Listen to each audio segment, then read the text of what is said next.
So what is a CRM?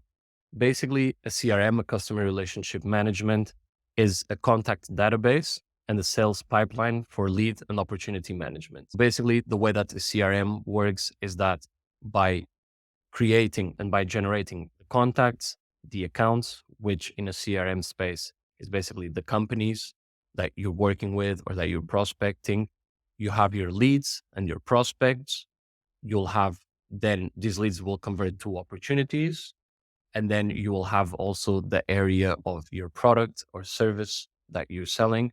And then lastly, in terms of the after sales, you'll also have reporting and analysis so that you can really gather customer data that will drive your business decisions. Why do companies need to implement a CRM? Basically, by having all your customer data centralized and by having your sales process optimization, you're able to increase productivity, drive new business generation, and therefore you're able to maintain strong long-term relationship with your customers.